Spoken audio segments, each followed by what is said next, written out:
अगर एविडेंस है तो मैं समझता हूँ ये अफसोस की बात है कि हमारी ज़मीनों पर बंदर बांट हो रहा है। इसी तरह से अंबानी साहब की, बहुत बड़े आदमी है वो, उनकी ज़मीन तो इस प्रूव हो चुका है कि वो ज़मीन भी जो है ना वो वक्त की है। बदरुद्दीन अजमल साहब एक जिम्मेदार इंसान है, मेंबर ऑफ पार्लियामेंट रह चुके हैं। अगर उन्होंने इस तरह से कहा है तो उनके पास कोई उनको एविडेंस होना चाहिए, और अगर एविडेंस है तो मैं समझता हूँ ये अफसोस की बात है कि हमारी ज़मीनों पर बंदर बांट हो रहा है। कहीं नेता लोग पकड़ रहे हैं कि गवर्नमेंट ले रही ज़मीनें। ये ज़मीनें अल्लाह के रास्ते में वक्फ की गई हैं। मुसलमानों ने अपनी ज़मीनों को, ताकि उनके इंतकाल के बाद, मरने के बाद अल्लाह ताला उसका सवाब दे, वो अपनी ज़मीनों को वक्फ कर देते हैं। और इस देश में 9 लाख एकड़ ज़मीन मुसलमानों की कहते हैं, अब ये तो हम सुन रहे हैं, खबर ये है। और इन ज़मीनों का बंदर बांट हो रहा है। इसके पहले आपने देखा था कि जब 1986 में शाहबानो केस हुआ था तो सुप्रीम कोर्ट ने कहा था कि वक्फ बोर्ड की ज़मीनों से जो पैसा आएगा ना, उससे इन तलाकशुदा औरतों की परवरिश होना चाहिए।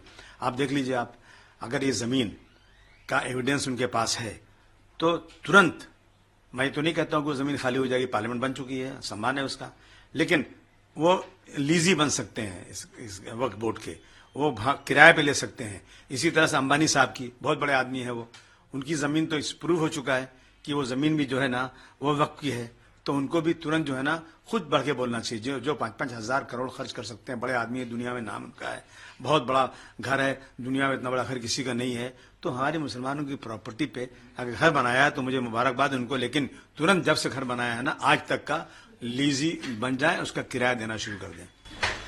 आपने ट्वीट किया है, ट्वीट के जरिए नाराजगी कहीं ना कहीं जाहिर हो रही है। महाविकास आघाड़ी में आपको अभी तक सीट शेयरिंग को लेकर आपको बुलाया नहीं जा रहा है, वहीं आपने भी जो ट्वीट किया, कैसे देखते हैं? देखिए, ऐसा है ना कि महाविकास आघाड़ी में अभी तक जो मीटिंगें हो रही है ना, वो कांग्रेस, राष्ट्रवादी, शरद पवार साहब की, उद्धव जी की शिवसेना, 3 ही पार्टी की मीटिंगें हो रही हैं, और बहुत सारी छोटी छोटी पार्टियां हैं जिनकी मीटिंग बाकी है। मैं अपने ट्वीट के जरिए उनको याद दिला रहा था कि बहुत लेट हो रहा है, आप लोग लिस्टें फाइनल कर रहे हैं, और मैंने सुना कांग्रेस कुछ अनाउंस करने जा रही थी, तो मैंने कहा आप अनाउंस करने के पहले हमें कॉन्फिडेंस में लीजिए, कितनी सीटें हमें देंगे, नहीं देंगे, क्या है ये, इसलिए मैंने ट्वीट किया था। नाराजगी नहीं है, लेकिन उनको मैं याद दिला रहा था कि हम भी एक हैं महाविकास आघाड़ी के। हम लोगों ने पूरे इंडिया अलायंस में काम किया, बहुत फायदा हुआ, और अखिलेश जी, राहुल जी के ताल्लुकात भी अच्छे हैं, बातचीत भी इनकी होती है। मैंने दोनों को भेज दिया कि दोनों कल कश्मीर में थे, तो मैंने ट्वीट कर दिया कि लोग पढ़ लेंगे तो शायद ये लोग आपस में बात करके जल्दी फाइनल कर दें।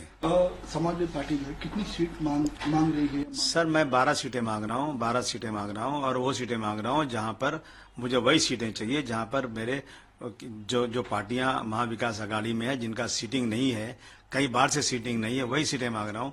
भिवंडी में 90 से उस भिवंडी वेस्ट पर कांग्रेस चुनकर नहीं आई है। आज भी मैं कहता हूँ कि यदि वो सीट छूट जाएगी और कांग्रेस लड़ेगी तो कांग्रेस चुनकर नहीं आएगी, वो सीट मुझे दे दें, मैं चुन के आ जाऊंगा।